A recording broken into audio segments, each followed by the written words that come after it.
Kita akan membahas satu tema yang cukup menarik dan mungkin ini dialami oleh semua orang, yaitu how to deal with insecure.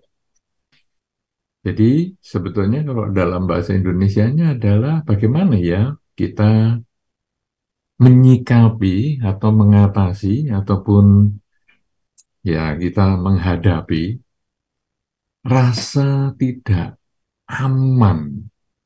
Insecure itu adalah rasa tidak aman. Jadi merasa kok saya nggak enak ya begini.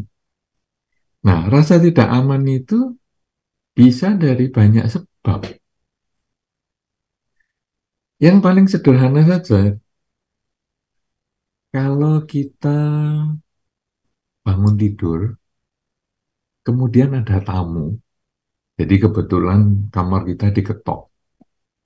Jadi kita baru bangun, lalu harus buka pintu kan, karena yang ngetok ini cepat sekali.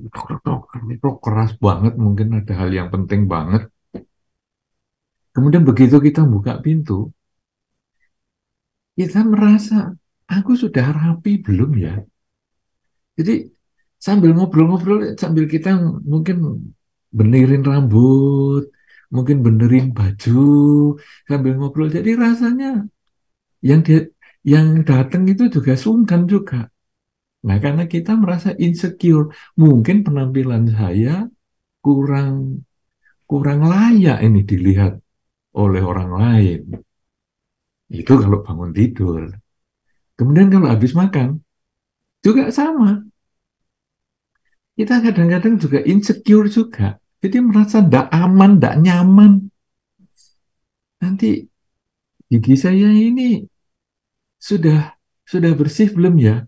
Atau mungkin masih ada seledrinya, mungkin masih ada cabenya, misalnya. Jadi kita sambil ngomong malah ditutupi mulutnya. Ya, bagaimana gitu loh. Sampai orangnya, kamu ngapain sih? Bentar ya, saya cari HP dulu. Loh, kenapa? Mau saya lihat gigi saya ada seledrinya atau ada lomboknya enggak. Nah, jadi terus buka HP, sudah aman. Sudah aman berarti sudah merasa secure. Kemudian kita ngobrol dengan percaya diri. Nah, jadi sebetulnya insecure ini banyak sekali kita alami di kehidupan sehari-hari, saudara-saudara.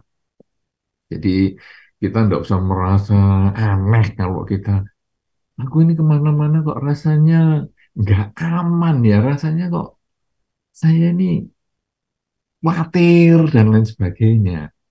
Nah, jadi saya harus menekankan di tingkat yang pertama ini atau di awal pembahasan kita ini bahwa rasa tidak aman adalah milik semua orang. Karena dari hal yang kecil tadi, bangun tidur, kita bisa merasa tidak aman, tidak nyaman karena kita mungkin merasa ada kekurangan. Habis makan, kita merasa ada kekurangan. Habis, habis buang ingus, kemudian aduh ingus ini sudah bersih belum ya dari hidung saya. Jadi kita bolak-balik gosok dan seterusnya. Itu yang ringan-ringan. Kemudian kalau yang meningkat agak berat adalah misalnya saya punya kekurangan, mungkin saya ini badannya terlalu gede, terlalu gemuk, terlalu kurus, terlalu kurang tinggi, dan lain sebagainya. Itu juga membuat kita tidak nyaman.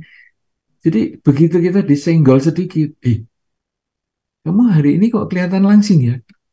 Langsung emosi. Biasanya saya kelihatan gemuk yang dan lain-lain. Jadi itu insecure juga. Kita merasa kegemukan lah, kekurusan lah, ya. Kemudian insecure yang lain, mungkin kita merasa ada kekurangan di bidang kepandaian. Sehingga kalau kita ditanya-tanya orang, misalnya, kamu tahu nggak ya, kalau sekarang ada undang-undang yang baru begini, begini, begini, kamu ini menghina saya bagian begini-begini ini tidak tahu. Nah, jadi kita langsung tersinggung, kamu ini menghina saya ini. Kemudian kalau kita juga ditanya tentang agama Buddha, Sang Buddha ini ketika mencapai kesucian umur berapa ya? Pangeran Siddhartha mencapai kesucian umur berapa? Kamu ini menghina saya ya. Saya ini kalau daya ingat bagian begitu itu tidak bisa. Ah, sudahlah, saya tidak mau bergaul sama kamu. Nah, jadi seolah-olah kita ini merasa terganggu dengan orang lain menanyakan ataupun mengetahui kekurangan kita. Nah, ini insecure. Kemudian mungkin meningkat lagi, kita belum punya pacar misalnya. Itu ya bisa bikin insecure juga. Jadi ketika ada orang tanya, kamu pacarnya kok nggak diajak ke wihara nih? Ini kan ada acara Pekan Pendalaman Dhamma yang diselenggarakan oleh Yayasan Samagi Wirya. Kok nggak diajak pacarmu? Kamu menghina saya, kamu kalau setahun aja bisa ganti 2-3 kali pacar. Aku ini sudah sampai umur segini nggak punya pacar. Langsung kita emosi. Sudah, aku nggak mau berteman sama kamu. Kita merasa insecure begitu juga. Ya, nah jadi itu tidak punya pacar, tidak punya pekerjaan, ataupun tidak punya rumah, apa saja. Pokoknya kita itu merasa saya ada kekurangan di diri saya. Jadi kita kurang percaya diri endingnya. Kita ini ada kekurangan di bidang penampilan, ada kekurangan di bidang pengetahuan, ada kekurangan di bidang-bidang yang lain, di bidang spiritual misalnya. Aku memang kalau meditasi nggak bisa. Ya, kamu jangan tanya-tanya sama saya. Misalnya di bidang spiritual misalnya. Kemudian semua kekurangan-kekurangan itu ngumpul. Atau mungkin kita punya 1-2 kekurangan, dan endingnya kekurangan yang terbesar itu adalah kurang percaya diri. Jadi begitu kita ingat kekurangan kita langsung kurang percaya diri. Jadi kita mau bergaul, sungkan. Mau bergaul, takut. Nah inilah yang disebut insecure.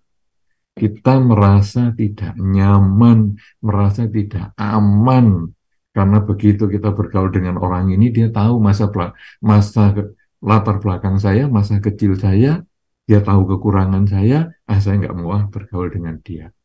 Saya mau bergaul dengan yang lain. Tapi yang lain ini juga tahu kekurangan saya di bidang yang lain lagi. Saya misalnya sekolah kurang pandai dan sebagainya. Wah, saya juga merasa nggak aman ini. Aku nggak mau bergaul sama yang kelompok ini. Jadi terus kita memilih pergaulan sampai akhirnya kita sendiri nggak punya teman. Karena kita sama si A yang nggak merasa nyaman, nggak merasa aman. Dengan si B ya saya nggak merasa aman dan nyaman. Dengan si C, si D dan saya nggak merasa aman dan nyaman. Ke wihara saya merasa nggak nyaman dan aman. Saya di rumah yang merasa nggak aman dan nyaman. Akhirnya kita stres. Nah, inilah tema yayasan yang dipilih, Yayasan Samagi Wirya ini adalah how to deal with insecure. Nah, jadi kalau kita sekarang sudah mengalami semua, gimana nih sekarang menghadapinya?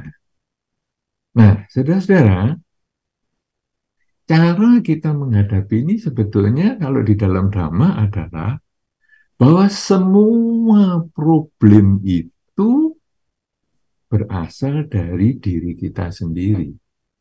Orang lain tidak bisa membuat problem untuk kita. Dunia ini tidak bisa membuat problem untuk kita. Semua hal di luar diri kita tidak bisa membuat problem untuk kita. Tetapi pikiran kitalah yang membuat problem untuk kita. Ya, jadi kalau di dalam Dhamma kan pikiran ini pelopor segalanya. Suka dan duka karena pikiran kita. Jadi kita merasa insecure, merasa tidak aman, merasa tidak nyaman, itu ya karena pikiran kita sendiri. Bukan karena orang lain. Aku nggak mau bergaul sama itu karena dia suka membicarakan diriku. bertanya-tanya kekuranganku. Enggak, itu hak dia, dia mau tanya. Kita tidak bisa melarang orang lain tanya sesuatu. Kita tidak bisa mengatur orang lain ngomong sesuatu. Tetapi yang bisa kita atur adalah sikap kita, cara berpikir kita menyikapi pertanyaan-pertanyaan tersebut. Aku nggak mau bergaul sama kelompok itu karena dia sukanya menghakimi aku. Kita tidak bisa ngatur orang lain seperti itu. Karena kita hanya bisa mengatur pikiran kita sendiri. Aku nggak mau tinggal di negara itu. Aku nggak mau tinggal di daerah itu. Karena negara itu, daerah itu sukanya begini, begini, begini. Kita nggak bisa ngatur negara itu. Kita nggak bisa ngatur daerah itu. Yang kita bisa atur adalah pikiran kita menyikapi tinggal di negara itu, pikiran kita menyikapi tinggal di daerah itu. Nah, jadi kita sekarang sudah memahami insecure itu sebetulnya adalah perasaan kita, sikap mental kita menghadapi dunia luar. Padahal kalau di dalam Dhamma, penyebabnya itu bukan dunia luar. Penyebabnya itu adalah pikiran kita sendiri. Nah, jadi sekarang bagaimana kita menghadapi insecurity ini?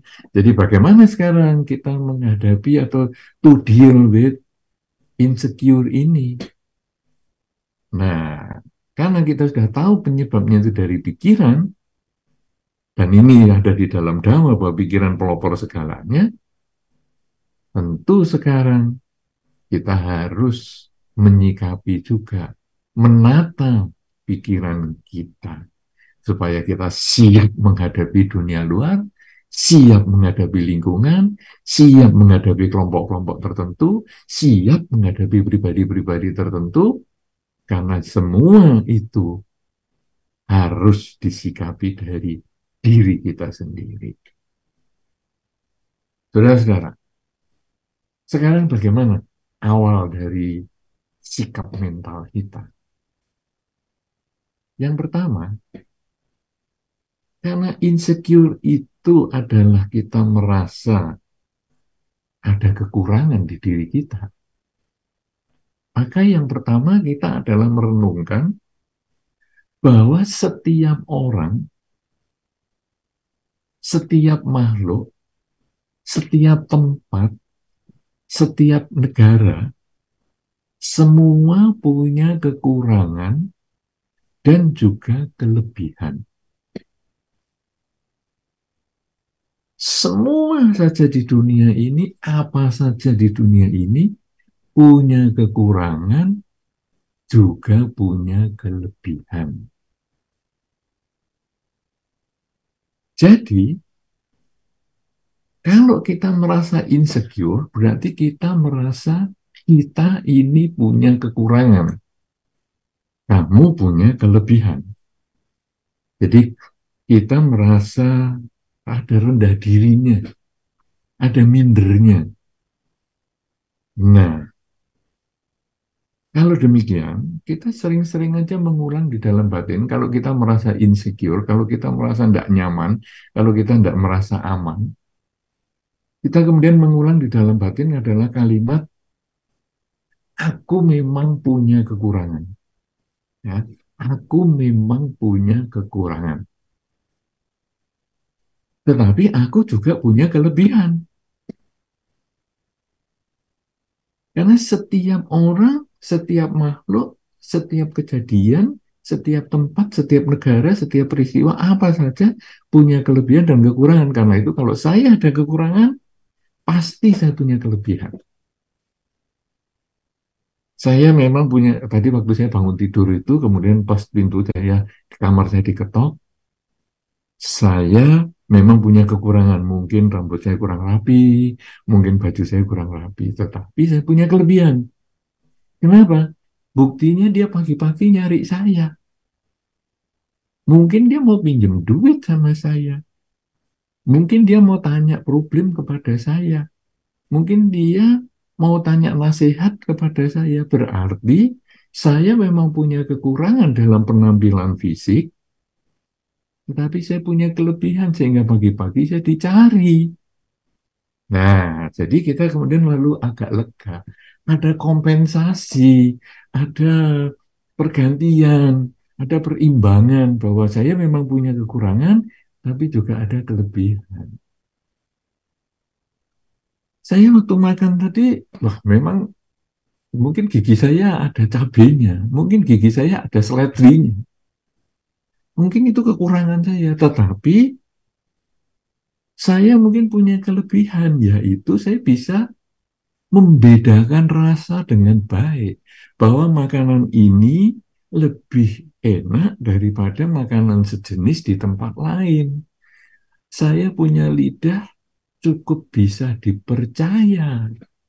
Sehingga orang bertanya kepada saya, apakah masakan yang masakan yang kamu makan ini enak? Wah, walaupun kita ada seledrinya di gigi, kita ngomong, mantap ini makanannya. Wah, langsung orang pesen. Dan orang akan mengatakan, oh memang bener nih, kamu hebat nih, bisa ngerasakan. Oh memang bener nih yang paling enak dibandingkan tempat-tempat lain. Nah, kita punya kelebihan nih. Kemudian kadang, wah kita ada cabenya di gigi nih. Tapi kemudian kita mengatakan, wah makanan di sini kurang. Ini kalau mau ngicipi sedikit punya saya ini kurang. Lebih enak di sebelah. Nah, kemudian orang ngicipi, sungguhan, wah hebat kamu memang. Ya hebat dong. Walaupun ada cabai di gigi, tapi tetap hebat.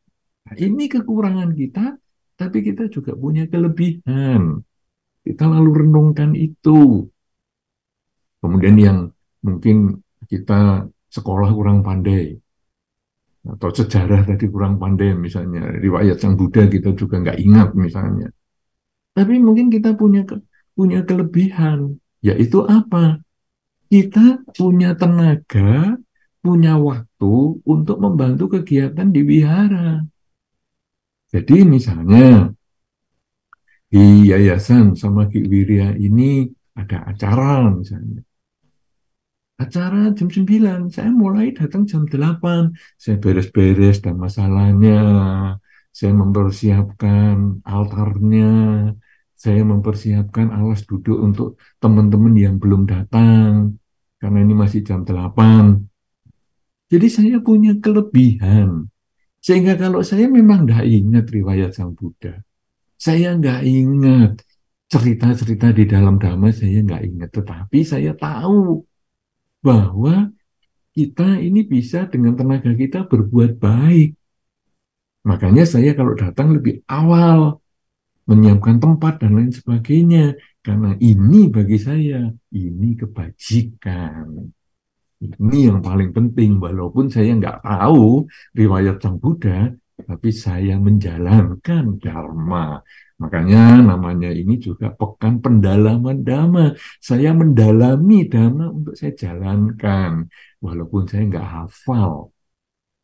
Nah, jadi ini adalah kelebihan-kelebihan kita. Karena itu kita lalu nomor satu tadi, saya memang punya kekurangan, tapi saya juga punya kelebihan.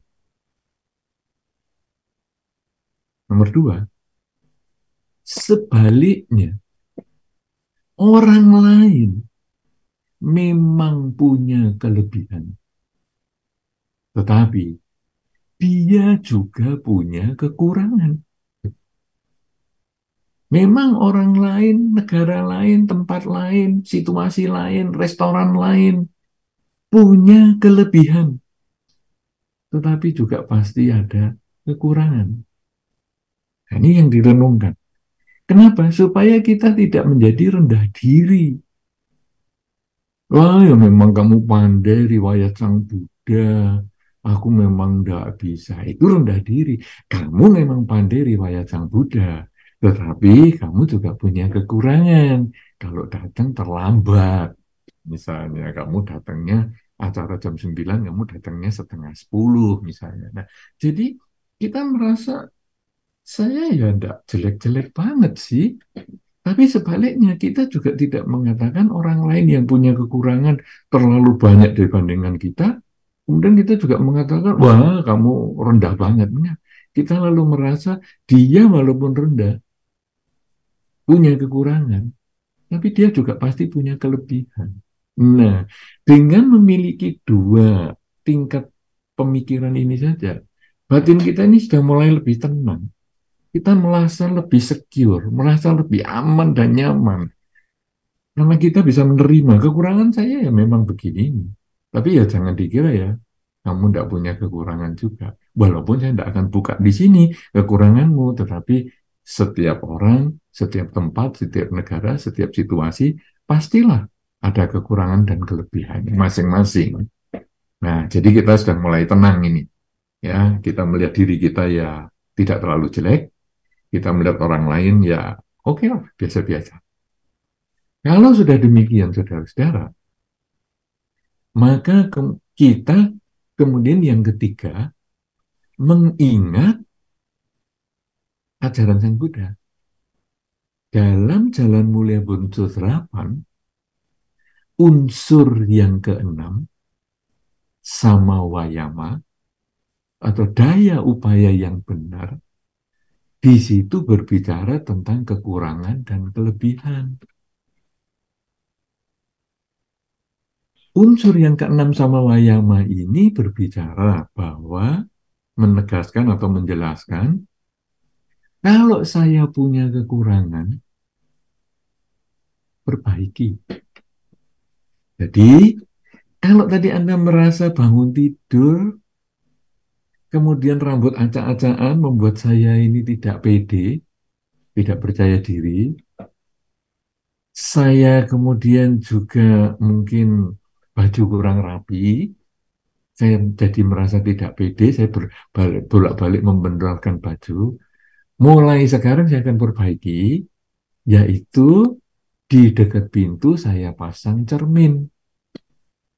Sehingga begitu saya membuka pintu, saya ngelirik cermin. Rapi sudah rambutnya, baju sudah rapi, saya buka, siap. Nah, jadi saya menerima kekurangan saya, tetapi bukan berarti saya berhenti untuk tidak memperbaiki.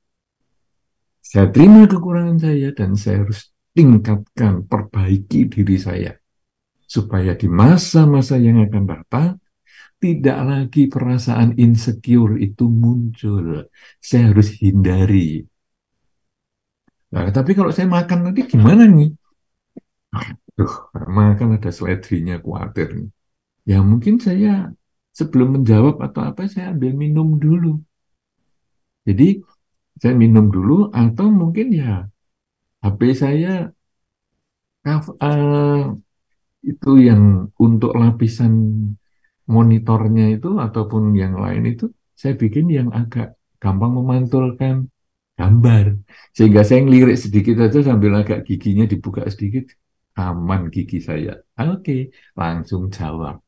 Nah, dengan cara seperti itu kekurangan diri kita bisa perbaiki. Sebaliknya, saya tadi juga punya kelebihan. Ya, di dalam Jalan Mulia Berunsur 8 yang nomor 6 ini tadi, kalau kita punya kelebihan, jangan cuma bangga sombong dengan kelebihan, tapi tingkatkan kelebihan kita itu. Pagi-pagi saya ditanya orang karena saya mungkin pandai menasihati. Karena itu saya harus sekarang lebih sering belajar, sering membuka sumber informasi agar saya bisa memberikan nasihat itu lebih baik daripada sebelum-sebelumnya. Kalau saya jam 8 pagi sudah rajin ke wihara, maka saya berusaha yang lebih baik lagi. Bukan hanya untuk menata altar, bukan hanya untuk membersihkan ruangan misalnya, tapi mungkin saya juga bisa membantu untuk di perpustakaan atau membantu di sound systemnya dan lain sebagainya sehingga saya bisa lebih baik dari sebelumnya. Nah, jadi kekurangan saya perbaiki, kelebihan saya tingkatkan. Kemudian kalau tadi yang kedua itu kan, saya melihat ada orang memang punya kelebihan, tapi pasti ada kekurangan.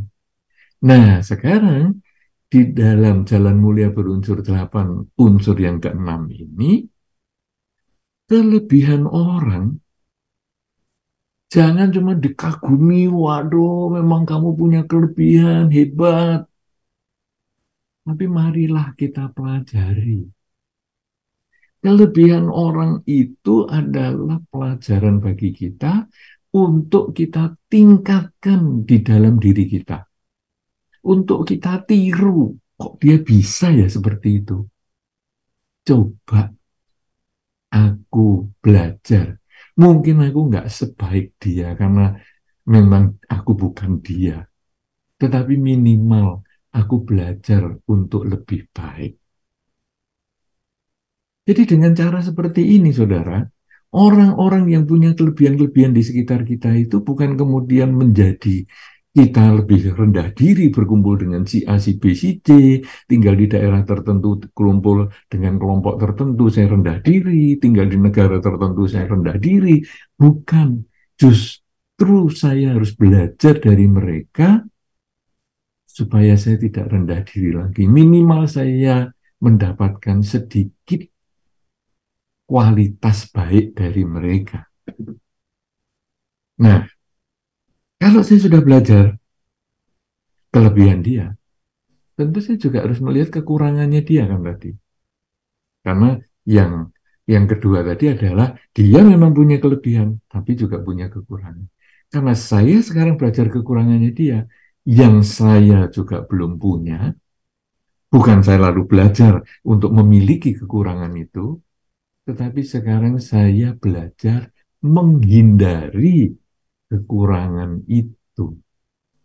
Bahwa kalau orang lain bisa memiliki kekurangan seperti itu, saya pun punya potensi memiliki kekurangan yang sama.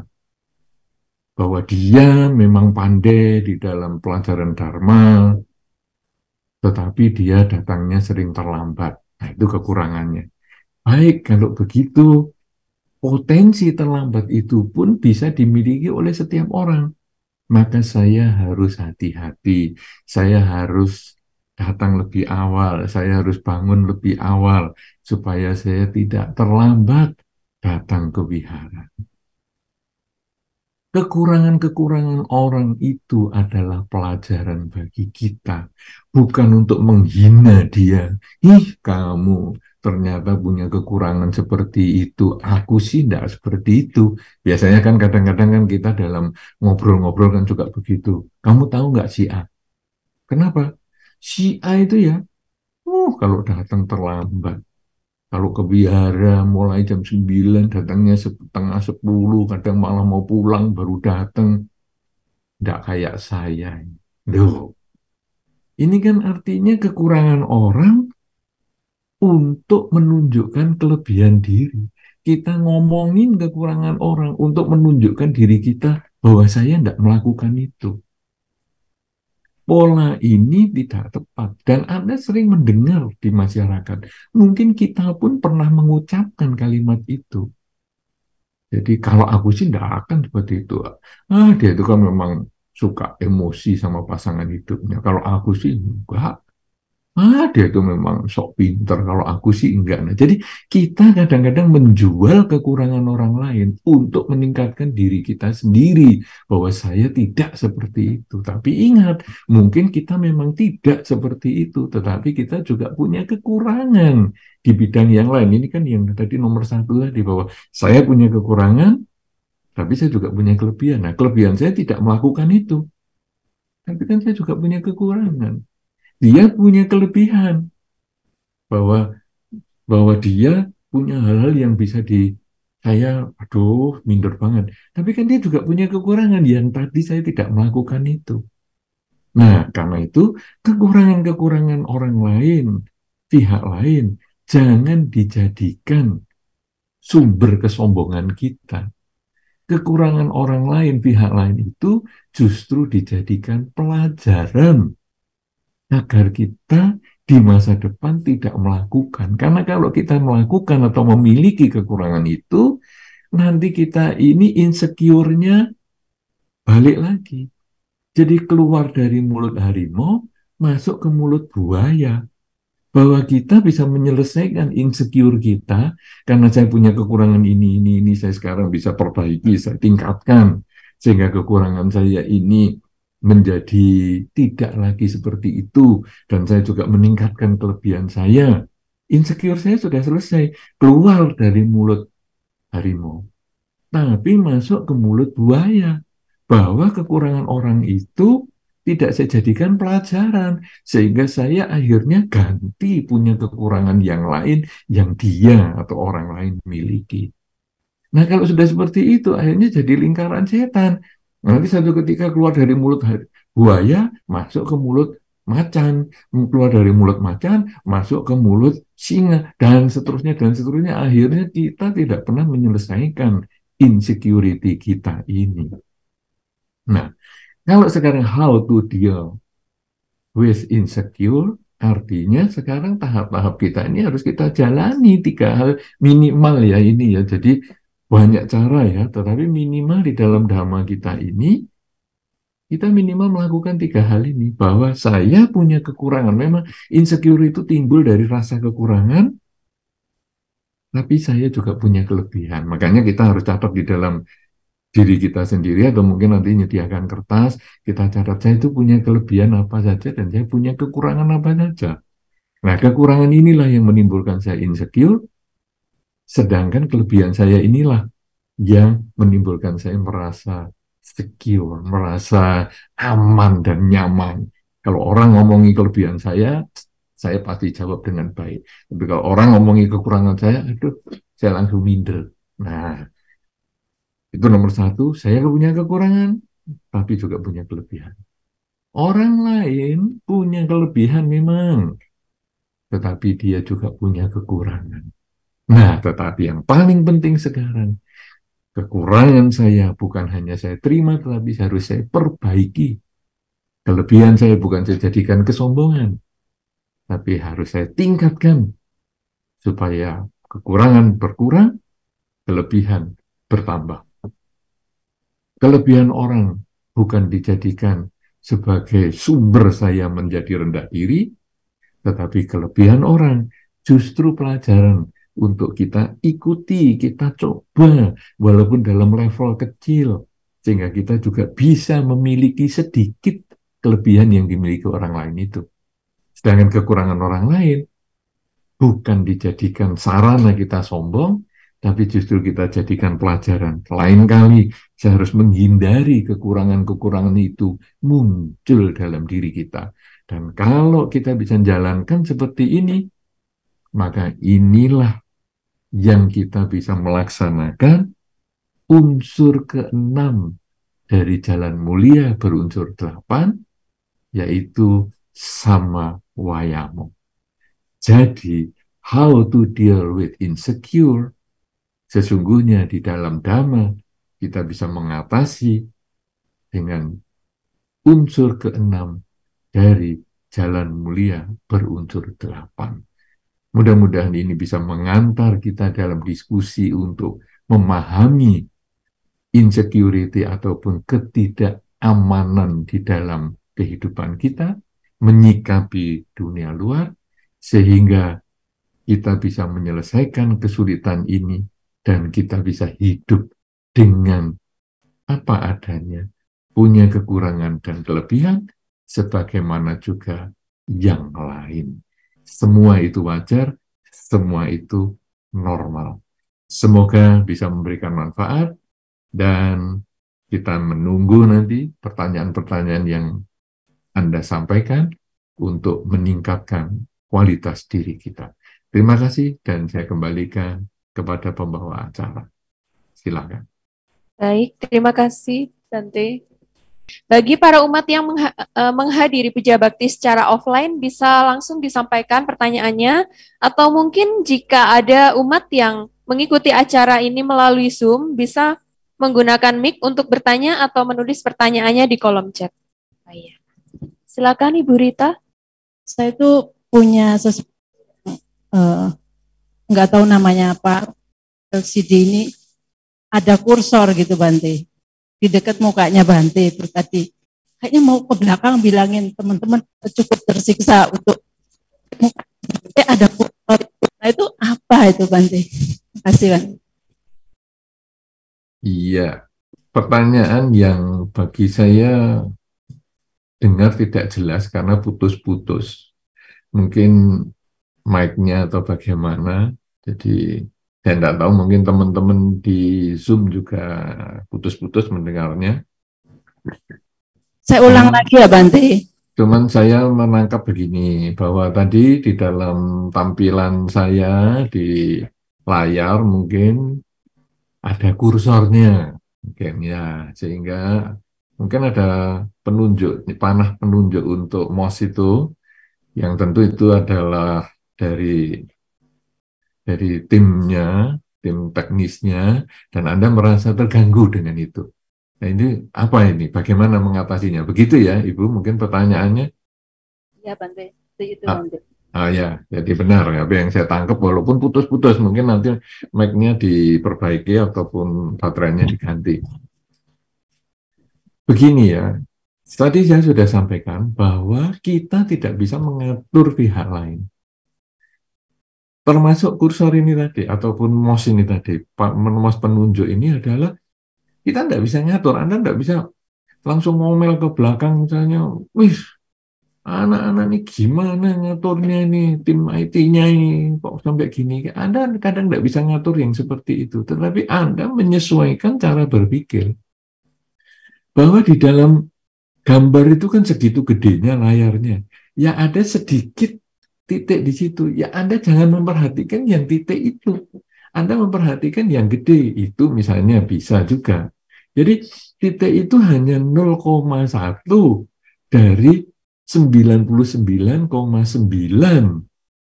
layarnya. Kenapa Anda memperhatikan yang 0,1? Nah, ini kan berarti problemnya di diri Anda. Nah, kemudian Anda bertanya, itu bagaimana nih cara mengatasinya? Kemudian Anda mengatasinya adalah, baik, saya memang terganggu dengan 0,1 itu. Tetapi saya sekarang berusaha memperhatikan yang 99,9. Nah, jadi kita lalu menekankan itu. Atau kalau kita sekarang dalam berbicara kurang lebih tadi ya, jadi kekurangannya memang dia 0,1, tetapi kelebihannya kan 99,9. Itu kalau Anda mau berbicara tentang tampilan fisik. Tetapi juga bisa, sekarang Anda, sudahlah, saya tidak mau ngurus tampilan fisiknya, saya tutup mata, saya mau mendengar Bantenya ngomong apa. Nah, karena walaupun mouse-nya itu di mana saja, apakah di muka saya ataukah di gambar yang lain, tapi kan suaranya tetap Anda dengar. Jadi sekarang ya Anda tutup mata aja sampai nanti tim IT-nya memperbaiki, Anda buka, oh sudah tidak ada. Nah, sudah Anda lihat lagi. Dengan cara seperti itu Anda lalu tahu kurang lebihnya. Kekurangannya adalah di gambar ada mouse-nya, panahnya. Kemudian kelebihannya kan suaranya tetap terdengar. Ya sudah, kita mendengarkan suaranya aja. Kelebihannya saya manfaatkan, kekurangannya saya abaikan. Nanti kalau sudah ada kesempatan, saya mungkin ngabari ke tim IT-nya. Tuh, gambarnya coba mouse-nya dipindah misalnya. Nah, dengan cara itu hidup kita menjadi lebih simpel. Karena kita hanya memperhatikan yang besar, tidak usah terlalu memperhatikan yang kecil-kecil seperti itu. Atau kita hanya mengatur pikiran kita ini supaya melihat kelebihan, terlalu mengecilkan ataupun mengabaikan hal-hal yang sudah tidak terlalu kita pentingkan lagi. Nah, ini perlu latihan, Ibu, supaya kita nanti bisa melakukan, ya, bukan hanya Ibu saja, tapi semua orang, termasuk latihan meditasi adalah untuk itu. Jadi ketika kita sedang duduk meditasi, kemudian kita fokus pada objek, hal-hal yang bukan objek kita abaikan. Sehingga kita nanti terbiasa melihat yang penting sebagai yang penting, yang tidak penting sebagai yang tidak penting. Nah, itulah manfaatnya meditasi nanti di dalam kehidupan sehari-hari. juga untuk meningkatkan keamanan dan kenyamanan dalam melihat kekurangan maupun kelebihan. Saya kira demikian, mudah-mudahan bisa dimengerti, Bu, atau ada yang belum terjawab, karena tadi Sudah. saya dengarnya kurang. Sudah Bante, terima kasih Bante. Baik, terima kasih sama-sama. Ini mic-nya sudah bagus, yang tadi putus-putus. Oke, ada pertanyaan lain? Bagi teman-teman sama Gi Wirya yang mungkin sudah lama memang tidak ketemu, tapi nanti kita ketemu online gini lebih nyaman. Karena ini juga diikuti oleh banyak tempat, banyak orang dari berbagai tempat loh. Ada yang saya dengar tadi, saya lihat-lihat ada yang dari luar pulau, ada yang di pojok-pojok Jawa Timur, ada Jawa Tengah, Jawa Barat. Silahkan, Iya, waktu kita tidak panjang. ya masih ada ini Bante.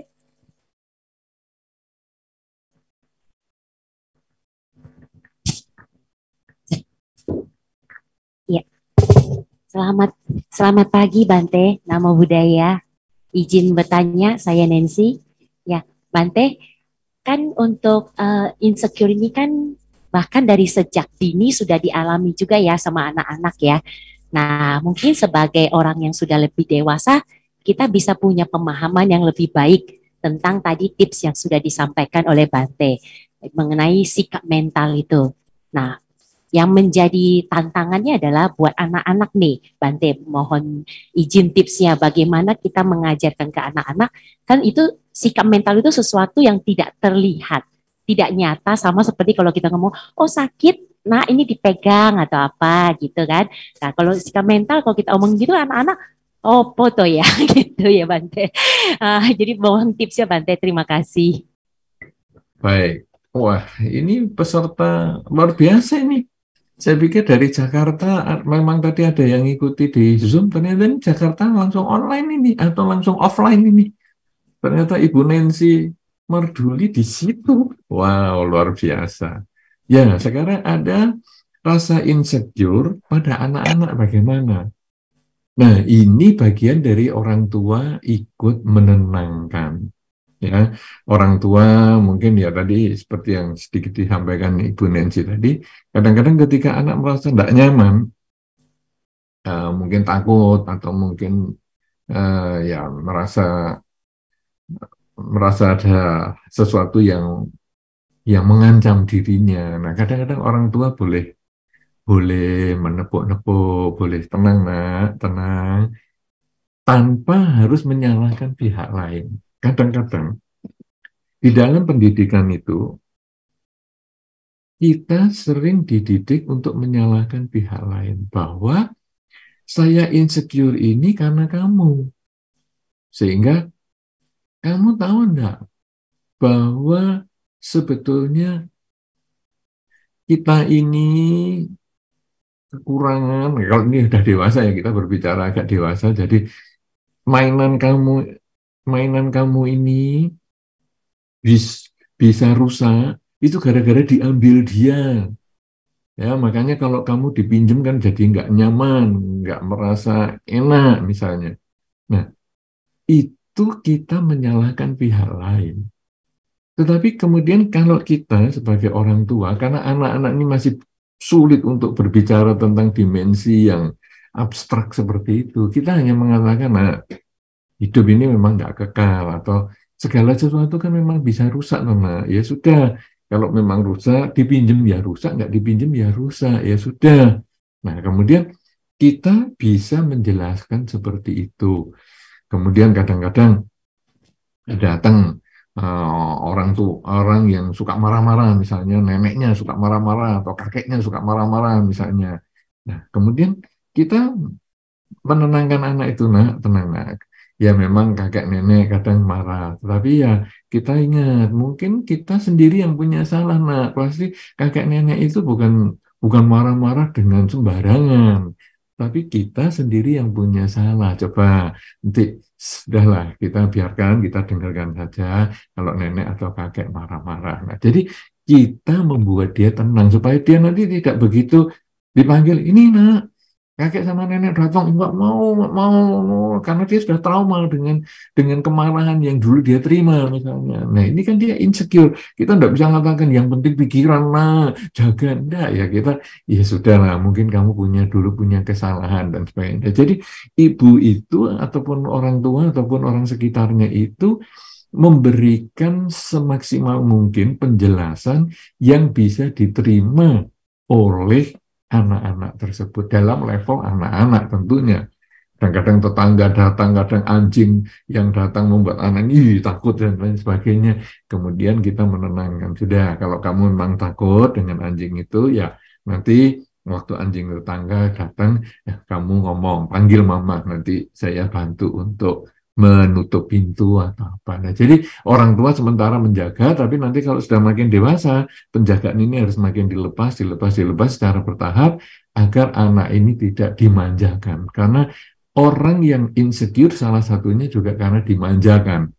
Dia biasanya dijaga oleh orang tua dan lain sebagainya. Begitu sudah lepas sendiri, kos di tempat lain, dia merasa nggak aman, merasa nggak nyaman juga. Ya, seperti itu. Jadi orang tua kadang butuh pendekatan untuk menjaga bahwa kamu sebetulnya ada secure-nya, ada keamanan dengan orang tua, tapi lama-lama dijelaskan bahwa sesungguhnya hal ini adalah wajar dan kamu harus menghadapi sendiri. Mungkin begitu, Ibu. Baik Bante, terima kasih sekali penjelasannya. Jadi kita mengajarkan ke anak itu dengan bertahap ya Bante ya, sehingga nanti dari yang sesuatu yang abstrak itu sehingga mereka makin bisa kenali dan yang paling penting tidak menyalahkan. Terima kasih Bante. Ya. Bagus. Wah, Ibu Nancy ini hebat. Dia memang pembicara yang hebat. Tidak salah nih kalau tadi saya lihat memang jadwalnya ternyata Ibu Nancy memang mengisi tadi malam kayaknya. Bagus. Pasti bermanfaat yang disampaikan. Silahkan yang lain. Mungkin masih ada yang lain yang di sini yang tidak masalah barangkali. Yang Zoom juga boleh resen ya mestinya. Tapi yang Zoom kalau resen nanti nunjukkan nama, mengenalkan nama dan tempat. Saya Hendro, Bante. Saya mau tanya, Bante. Bagaimana menghilangkan rasa bersalah karena kita sering melakukan pembasmian terhadap hama-hama. Itu Bante. Terima kasih. Baik. Gimana ya menghilangkan rasa bersalah karena kita mungkin sudah melanggar sila yang pertama, ya, membasmi hama. Saudara-saudara, sebetulnya di dalam Dhamma ini memang waktu kita menjalankan Dhamma, ajaran Sang Buddha yang paling sederhana, awal adalah menjalankan 5 sila. Tidak membunuh, tidak mencuri, tidak berzina, tidak bohong, dan tidak mabuk-mabukan. Tetapi memang niat kita untuk melakukan yang terbaik, yang sempurna, hanya saja tentu ada kekurangan sedikit di sana dan sedikit di sini. Contoh yang paling gampang adalah kebohongan. Itu ya paling sering kita lakukan. Misalnya pagi-pagi ditanya mau kemana nih? Mau jalan-jalan. Padahal jelas mau ke wihara, mau ikut pekan pendalaman Dhamma, tapi jawabnya adalah jalan-jalan. Nah kan ini sebetulnya kebohongan. Kadang, kenapa ya? Tadi kan mestinya saya ngomong ke wihara aja ikut pendalaman Dhamma. Tapi kita karena berbagai sebab, kita tidak mengucapkan kalimat itu, misalnya. Itu yang kebohongan yang simpel-simpel. Nah, kemudian juga tindakan pembunuhan yang sering juga kadang kita lakukan. Misalnya, aduh, di wihara duduk baik-baik, semut datang gigit kaki, misalnya langsung dipencet, mati. Duh, di wihara kok malah melakukan pembunuhan. Ya, kita ya agak stres-stres, tapi ya sudahlah, kita jalani. Nah, kemudian juga di kehidupan sehari-hari, kadang, waduh, di rumah kok banyak nyamuk nih, hajar, pakai semprotan nyamuk, misalnya, habis, mati semua. Kemudian kadang-kadang kita punya pertanian, misalnya, kemudian, waduh, ada hama ini, hajar, misalnya. Nah, jadi kadang-kadang kita kemudian lalu timbul rasa bersalah.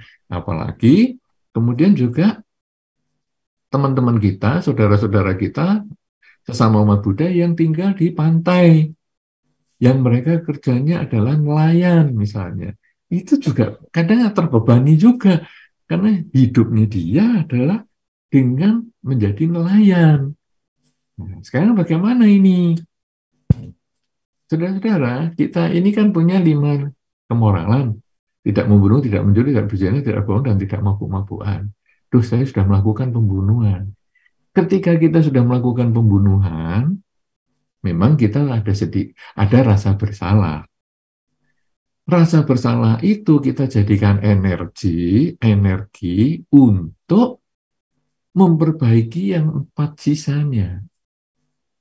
Jadi, karena saya sudah melakukan pembunuhan, saya berusaha dengan luar biasa untuk tidak melakukan pencurian, tidak melakukan perzinahan, tidak melakukan kebohongan, dan tidak melakukan mabuk-mabukan. Jadi, 1 sudah dilanggar, 4 yang lain dijaga baik-baik. Jangan malah 1 sudah dilanggar, sekalian lah, 5-5-nya sudah membunuh, ya sudah sekalian. Ya, sekalian mencuri lah, berzina lah, bohong lah, mabuk-mabukan, tanggung sudah. Loh, jangan dong. Dan kemudian kalau kita sudah menjaga yang keempat, lalu kita mempelajari sekarang. 5 sila itu kalau diterjemahkan adalah aku bertekad melatih diri untuk menghindari pembunuhan. Aku bertekad melatih diri menghindari pencurian dan seterusnya dan seterusnya dan seterusnya. Jadi aku bertekad melatih diri menghindari. Sekarang saya sebagai ibu, anaknya cacingan. Kira-kira dibasmi enggak itu? Nah, anak cacingan jangan dibasmi. Kasih ini kan kita melakukan pembunuhan. Nah, nanti kalau cacingnya tambah gede, anaknya jadi kurus kering kan enggak karu-karuan. Nah, ibu langsung melakukan pengobatan obat cacing. Kenapa demikian? Apakah ini melanggar sila? Ya, melanggar sila yang pertama. Tetapi ingat, aku bertekad melatih diri menghindari. Ini tidak bisa dihindari lagi. Tapi aku masih punya tekad dan aku masih berusaha melatih diri. Cuman ini tidak bisa dihindari. Terpaksa aku obat cacing dia. Nah, demikian pula ketika di rumah ada bayi kok nyamuknya banyak. Ya, aku nggak bisa menghindari untuk menggunakan semprotan obat serangga. Tapi mungkin kalau mau aku hindari, di lain kesempatan aku kasih kelambu.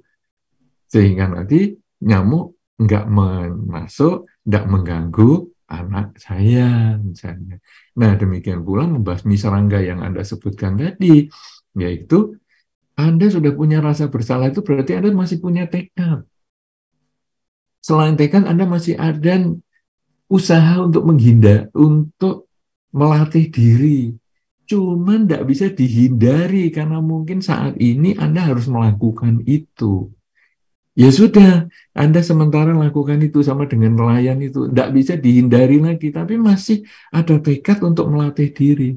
Sampai nanti satu ketika kalau ini nelayan misalnya yang terpaksa dia harus melakukan itu, sampai satu ketika dia nanti punya usaha yang mungkin sudah tidak berhubungan lagi dengan pembunuhan. Itu nanti ada upaya karena dia punya tekad, dia ada usaha untuk melatih diri, walaupun ini tidak bisa dihindari, maka nanti secara bertahap dia akan memperbaiki pekerjaannya menjadi lebih terbebas dari pembunuhan. Demikian pula dengan Anda, nanti renungkan sendiri, Anda sebetulnya masih punya tekad, ya, masih punya usaha untuk melatih diri, cuman tidak bisa dihindari Anda melakukan itu. Ya sudah, sekarang Anda berusaha sebaik-baiknya untuk menjalankan 4 sila lainnya, tapi juga nanti secara bertahap Anda berusaha menghindari pembunuhan yang sudah Anda lakukan. Nah, kemudian tentu di saat-saat yang Anda masih melakukan sampai di masa-masa yang akan datang, ada baiknya Anda sering-sering juga berbuat kebajikan yang berhubungan dengan makhluk. Misalnya ada makhluk yang mestinya dipotong, kemudian Anda bebaskan. Mestinya yang makhluk yang umurnya pendek, kemudian Anda rawat, Anda jaga. Misalnya ada makhluk yang terlantar di jalan, mungkin Anda jaga dan Anda serahkan kepada yang mungkin bisa merawat dan lain sebagainya. Jadi ada banyak hal untuk Anda berbuat baik, tetapi yang paling penting nanti ada tekad untuk melatih diri menghindari perbuatan yang Anda sudah lakukan saat ini, ataupun masih Anda lakukan di masa-masa depan, satu ketika mungkin Anda harus menghindarinya. Begitu Pak, bisa dimengerti Pak? Terima kasih Bante. Baik. Ya, mudah-mudahan nanti rasa bersalahnya makin berkurang, dan akhirnya Anda bisa hidup dengan nyaman. Karena rasa bersalah ini menjadi insecure juga. Karena tiap kali Anda ditanya bagian itu, waduh, rasanya nggak enak nih, aku lebih baik nggak kewihara. Nggak, bahwa tentara pun bisa kewihara. Karena, tapi kan tentara maju perang dan lain sebagainya. Ya karena dia memang nggak bisa menghindari tadi. Tekadnya ada, niat melatih dirinya ada, tapi nggak bisa menghindari untuk membunuh musuhnya di medan perang. Jadi memang ini satu hal yang 3 tahap ini kita selama Anda masih ada usaha untuk melatih diri dan bertekad, Anda masih bisa menjadi lebih baik. Ya, silakan mungkin yang bertanya selanjutnya.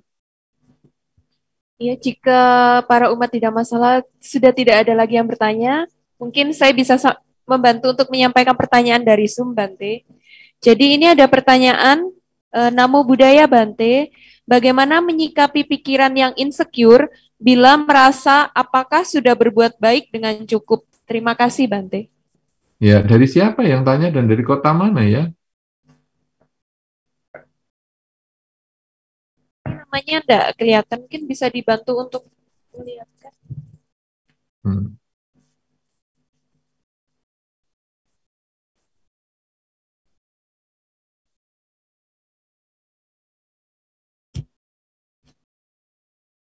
Oh iya, dari Saudari Dewi.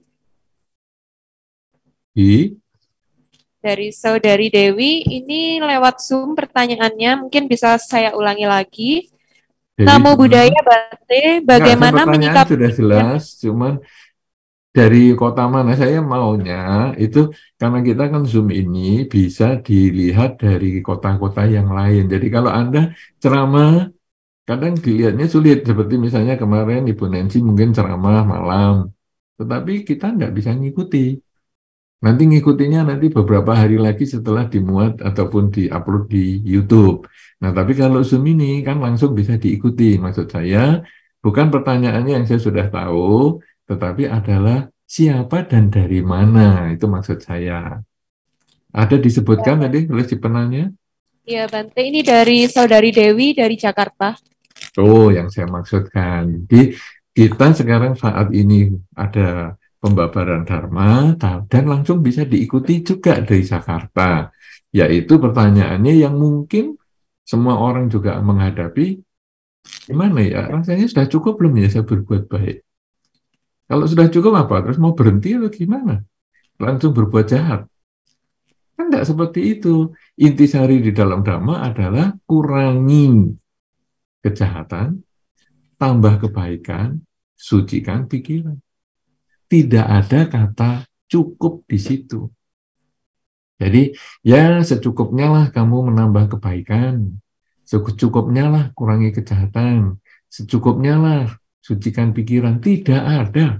Yang adanya kurangi kejahatan, tambah kebaikan, sucikan pikiran. Artinya tidak ada kata cukup di situ. Anda harus lakukan itu sepanjang hidup Anda. Karena kalau Anda mengatakan cukup kurangi kejahatannya, berarti Anda boleh kemudian melakukan kejahatan yang lain karena sudah cukup. Cukup melakukan kebajikan, berarti boleh melakukan kejahatan. Cukup menyucikan pikiran, berarti boleh mengacaukan pikiran. Begitu Anda kurangi kejahatan, tambah kebaikan, dan sucikan pikiran yang Anda mengatakan cukup, berarti kita melakukan kejahatan. Justru karena itu, kita harus selalu melakukan kebajikan, mengurangi kejahatan, dan menyucikan pikiran. Jangan pernah berkata cukup. Begitu, mudah-mudahan jelas, jadi terus berbuat baik dengan pikiran, dengan ucapan, dan dengan perilaku, karena kebajikan itu pasti akan kembali kepada si pelaku dalam bentuk kebahagiaan. Pihak lain, orang lain, siapa saja, itu hanya sarana, objek penerima kebajikan Anda. Tanpa mereka, Anda tidak akan bisa melakukan kebajikan. Kucing yang terlantar di jalan, itu adalah sarana untuk Anda berbuat baik. Ketika Anda merawat dia, maka Anda baru bisa berbuat baik kepada dia. Teman Anda yang mungkin naik tangga ke lantai 2 yayasan sama Ki Wirya mungkin sulit, kemudian Anda gandeng, Anda tuntun, maka dia adalah sarana untuk Anda berbuat baik. Tanpa pihak lain, kita tidak punya kesempatan berbuat baik. Justru kita harus terima kasih kepada mereka, karena dengan adanya mereka, kita punya kesempatan berbuat baik. Ya, jadi jangan pernah kata cukup berbuat baik. Selalu berbuat baik, selalu kurangi kejahatan, dan selalu menyucikan pikiran. Silakan dilanjutkan. Anumodana Bante. Ini kemudian masih ada satu pertanyaan lagi dari Saudari Regina dari Sydney. Namo Buddhaya Bante, saya mau bertanya bagaimana mengatasi rasa insecure terhadap pasangan untuk menghindari perasaan jealous. Iya, ini coba. Di Sydney sudah tahu nih sekarang ada yayasan sama Ki Wirya, kan luar biasa. Ya. Nah, sekarang bagaimana nih ya, insecure terhadap pasangan? Wow. Kenapa demikian? Karena mungkin pasangan kita itu kita merasa dia meneror. Jadi menyalahkan kita, atau kadang-kadang kita dianggap tidak sempurna dan lain sebagainya. Sampai ada satu cerita bahwa ada seorang wanita, seorang perempuan yang setir mobil sama di sampingnya suaminya. Suaminya ngomel, aduh, kata kamu ini kan sudah sering nyetir mobil. Kenapa kok nyetir mobilmu nggak enak sekali ya, ngegas ngerem? Si istri ini mengatakan, aku merasa nggak enak ini karena ada kamu. Kenapa? Karena aku ini selalu disalahkan. Kekencengan kamu ngomong pelan disalahkan, terlalu pelan, ngebut sedikit gimana sih? Salib itu di depan. Jadi aku ini merasa nggak nyaman, jadi nggak menjadi diriku sendiri. Nah, itu yang menjadi tidak aman, insecure dengan pasangan hidup itu. Kadang karena kita tidak bisa menjadi diri sendiri, kita merasa terteror dengan pasangan kita. Nah, lalu bagaimana sekarang menghadapinya? Ingat apa yang tadi saya sampaikan, bahwa dunia luar tidak pernah membuat kita itu stres. Yang membuat kita stres adalah diri kita sendiri menyikapi dunia luar. Pasangan kita mungkin memang wataknya seperti itu. Kita tidak bisa mengubah dia. Kita hanya bisa mengatakan memang dia seperti itu. Jangan, kenapa sih kok dia meneror saya? Kenapa sih aku mesti disalahkan? Kenapa sih aku kok mesti diatur begini? Kenapa sih aku? Enggak. Memang dia suka mengatur, memang dia suka menyalahkan. Tapi sekarang sikap kita gimana? Saya memang punya kekurangan, tetapi saya juga punya kelebihan. Dia mungkin menyalahkan kekurangan saya terus. Enggak apa-apa. Saya akan perbaiki kekurangan saya itu, supaya di masa depan dia tidak bisa menyalahkan saya. Dan saya akan meningkatkan kelebihan saya, supaya di masa depan dia semakin menghargai saya. Sebaliknya, dia memang punya kelebihan sehingga punya hak untuk menyalahkan saya. Tapi juga dia punya kekurangan. Tapi kekurangan dia bukan untuk saya hina. Dikiranya kamu kebagusan apa? Kalau kamu sekarang bisa begitu, kamu sendiri juga punya kekurangan. Enggak, itu nanti memancing percekcokan. Dia punya kekurangan, biarin aja. Kita jadikan pelajaran supaya kekurangan dia tidak menjadi milik saya. Dengan cara seperti itu, walaupun pasangan kita menimbulkan ketidakamanan, ketidaknyamanan dengan diri kita, tetap kita bisa menjadikan ketidaknyamanan itu untuk motivator memperbaiki diri kita sendiri. Sehingga akhirnya kita berterima kasih kepada dia. Untung kamu itu dulu meneror saya. Kalau kamu tidak meneror saya, mungkin saya tidak sebaik hari ini. Justru kamu sering menyalahkan, menunjukkan kekurangan saya bisa menjadi lebih baik. Kalau saya menjadi insecure, berarti saya menyepakati kekurangan dia, dan saya menerima kekurangan yang dia tunjukkan, dan saya tidak mau memperbaiki. Tapi ketika saya menerima kekurangan yang dia tunjukkan, dan saya berusaha memperbaiki, maka kekurangan atau insecurity saya akan menjadi berkurang. Lama-kelamaan saya justru percaya diri bahwa kamu menunjukkan kekurangan saya itu kan 20 tahun yang lalu. Sekarang apa yang bisa kamu tunjukkan? Malah kamu kan mengagumi kelebihan saya. Nah, ubah cara berpikir dia dengan memperbaiki diri kita sendiri. Kekurangan kita perbaiki, sehingga dia tidak punya kesempatan untuk menunjuk kekurangan kita. Kelebihan kita tingkatkan, sehingga dia mengagumi apa yang sudah kita lakukan selama ini. Saya kira demikian, mudah-mudahan di Sydney bisa dimengerti. Terima kasih. Terima kasih, Bante. Ini ada satu pertanyaan lagi dari Saudara Tan Sotlian. Jadi, Namo Buddhaya, Bante. Nama saya Lian dari Surabaya. Saya ingin bertanya bagaimana cara mengajak kakak yang sedang down supaya semangat kembali. Iya. Sebetulnya kakak yang sedang down ini juga bagian dari rasa insecure itu ya. Jadi, sekarang kita harus menunjukkan bahwa memang mungkin ada hal-hal buruk yang dialami oleh kakaknya. Tetapi kita tidak bisa menolak hal buruk yang sudah dialami itu.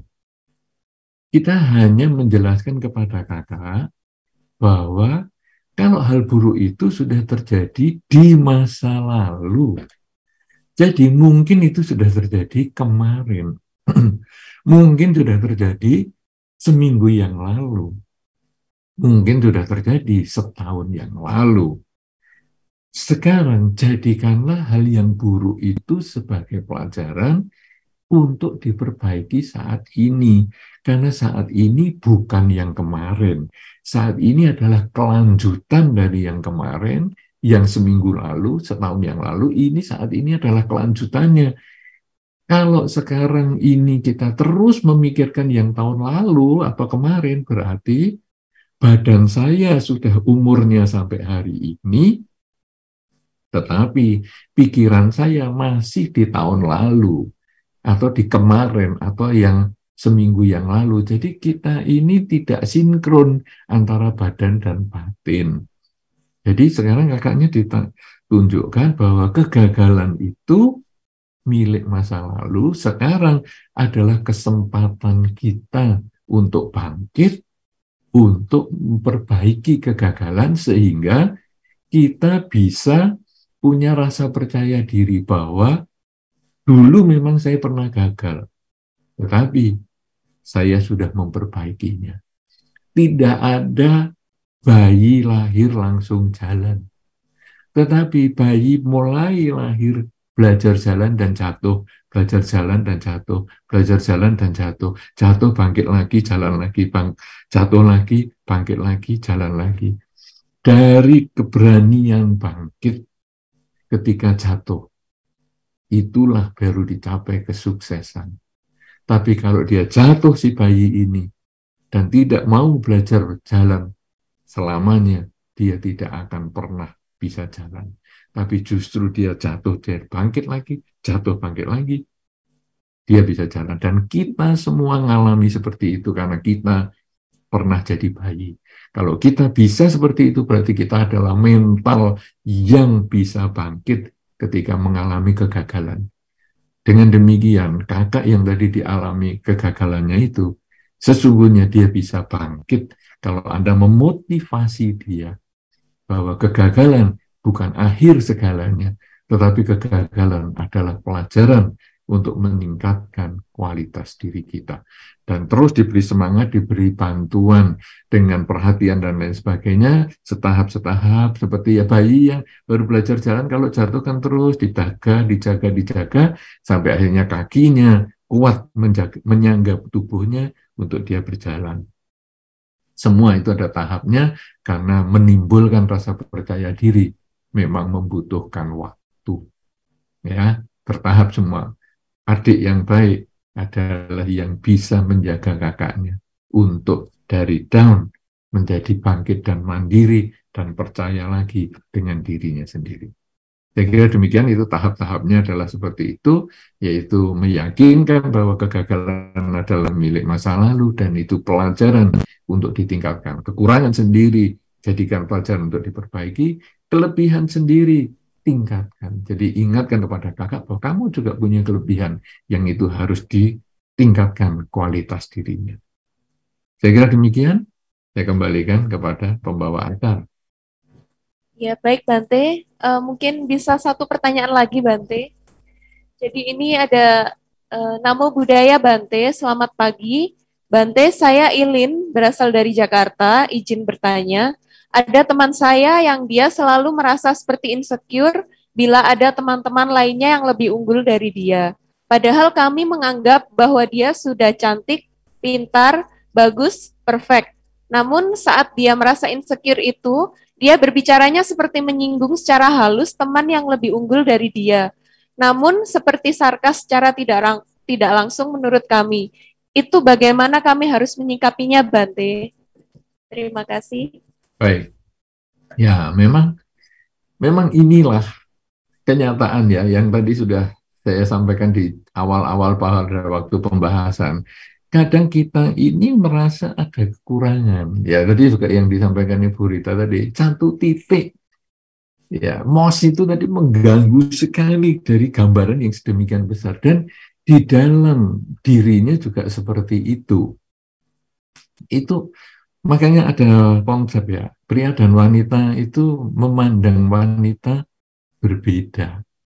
Jadi si wanita mengukur dirinya itu selalu lebih rendah dari standar pria mengukur wanita itu. Maksudnya gimana nih? Nah, jadi gini ya, wanita selalu melihat dirinya ini ada kekurangan. Jadi, aduh, aku ini ya memang cantik, cuman hidungku rasanya kok nggak simetris ya, atau mataku kok gini ya. Padahal laki-laki yang melihat dia itu, wah ya sudah hebat banget kamu, sudah cantik ini. Nah, jadi seperti itu. Nah, dia merasa insecure karena dia mungkin melihat kekurangan dirinya sendiri. Wanita kan teliti sekali lihat mukanya sendiri atau badannya sendiri. Tapi teman-temannya mungkin melihat dia secara global, sudah cantik dia dibandingkan kita semua, dia yang paling cantik, dia yang paling sempurna dibandingkan kita semua. Tapi dia merasa, waduh, enggak, aku ada kekurangannya ini. Cuma teman-teman nggak tahu aja. Apa itu? Agak tuli. Nah, tuli kan susah. Ya, telinganya sempurna, semua pakai giwang bagus, tapi sebetulnya agak antenanya agak rusak ini. Nah, dia merasa tidak nyaman. Kadang mau tanya, tadi kamu ngomong apa ya? Rasanya nggak nyaman ini. Aduh, insecure dia. Nah, jadi sekarang kembali lagi sebetulnya pada 3 hal yang tadi saya sampaikan pada waktu pembabaran, yaitu kekurangan sendiri, ya, perbaiki. Kekurangan orang lain pelajari. Kelebihan sendiri tingkatkan, kelebihan orang lain pelajari. Kemudian itu semua ada di Jalan Mulia berunsur 8, unsur yang ke-6. Jadi aku punya kekurangan, tapi juga punya kelebihan. Orang lain punya kelebihan, aku juga, tapi dia juga punya kekurangan.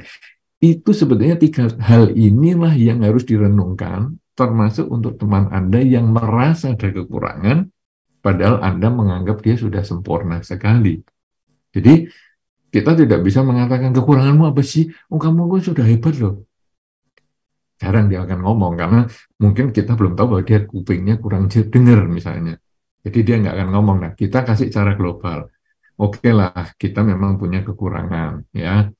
Mungkin dia jalan, kalau jalan jauh juga kurang tahan, misalnya enggak tahan capek misalnya, dan lain sebagainya. Itu kan kekurangan banyak hal. Oke lah, kamu memang punya kekurangan, itu harus disadari. Tetapi ingat, kamu juga punya kelebihan. Banyak sekali kelebihanmu. Hidungmu lebih mancung daripada teman-temanmu. Bibirmu lebih mancung daripada teman-temanmu. Ya, kupingmu lebih bagus daripada teman-temanmu. Rambutmu lebih mancung. Kalau rambut lebih mancung, rambut lebih panjang daripada teman-temanmu. Dan lain-lain. Dan lebih seger daripada teman-temanmu, rambutmu. Dan lain-lain. Dan lain-lain. Itu kita katakan kelebihannya dia. Itu yang kita tingkatkan. Nah, kalau kamu merasa punya kekurangan, kalau itu bisa diperbaiki, perbaikilah. Misalnya, kuping kurang dengar, coba pergi ke dokter. Siapa tahu kupingnya masih bisa diservis supaya menjadi lebih dengar. Tapi kalau memang sudah nggak bisa dengar dan malu menggunakan alat bantu misalnya, ya sudah, nggak apa-apa. Tetapi kan kita bisa, kelebihan kita yang lain kita bisa tingkatkan sampai orang itu lebih melihat kelebihan kita dan mengabaikan kekurangan kita. Nah, dengan cara seperti itu, teman ini mungkin lebih akan ada percaya diri. Kemudian kita juga mengatakan, orang lain memang punya kelebihan. Kamu kan menganggap teman-teman kita ini punya kelebihan, teman-teman. Tapi kita ini juga punya kekurangan. Banyak hal yang kamu nggak tahu bahwa kita ini juga punya kekurangan. Jadi kita ini kan sama, punya kelebihan dan kekurangan. Yang penting kekurangan kita perbaiki, kelebihan itu yang kita tingkatkan. Nah, ini prinsipnya ngomong ya, tapi nanti dalam kehidupan sehari-hari butuh waktu, butuh pendekatan yang tepat, butuh contoh-contoh yang tepat, sehingga akhirnya orang itu bisa nerima kekurangannya. Karena kan kekurangan misalnya bibirnya terlalu lebar dibandingkan mukanya karena nggak simetris. Kan sulit diperbaiki karena mau dijahit, dikecilkan kan ya nggak bisa. Tetapi kita sekarang, dia bisa menerima itu kekurangannya sebagaimana adanya dengan mengkompensasikan kelebihan yang dia miliki. Nah, itu butuh waktu, butuh teman yang baik, ya karena itu di dalam Dhamma juga butuh teman baik, kalyana mita. Itu adalah sebetulnya untuk mendorong kita, untuk memberi pengertian kepada kita ketika kita sedang down. Karena sesungguhnya insecure itu milik semua orang. Hari ini kita tidak insecure, tapi mungkin usia bertambah kita juga bisa insecure. Aduh, aku kok sudah ubanan ya. Aduh, gigiku kok sudah ompong satu ya. Aduh, aku kok sudah keriput ya. Juga bisa insecure dengan bertambahnya usia. Tapi dengan kita memahami yang kita sampaikan dalam kesempatan ini, ada 3 hal. Kekurangan, saya punya kekurangan, tapi juga punya kelebihan. Orang lain punya kelebihan tapi juga punya kekurangan. Kelebihan dan kekurangan ini hendaknya kita jadikan perbaikan untuk kualitas diri kita. Memahami kelebihan dan kekurangan untuk meningkatkan kualitas diri kita. Kalau 3 hal ini kita miliki dan kita hayati dalam kehidupan sehari-hari, maka pekan pendalaman Dhamma yang diselenggarakan oleh Yayasan Samaki Wirya dalam kesempatan ini akan memberikan manfaat, memberikan kebahagiaan di dalam kehidupan kita saat ini maupun di masa-masa mendatang. Semoga kesempatan ini bisa bermanfaat, semoga Anda selalu berbahagia, dan semoga semua makhluk berbahagia. Saya kembalikan kepada pembawa acara. Terima kasih. Baik, anumodana kepada Yang Mulia Utamo Mahatera atas Dhamma Desana yang telah disampaikan. Semoga menambah semangat kami dalam mempraktikkan Dhamma. Sekiranya jika Bante ada kegiatan selanjutnya, mungkin Bante diperkenankan meninggalkan Zoom dan semoga kita semua bisa segera bertemu secara offline.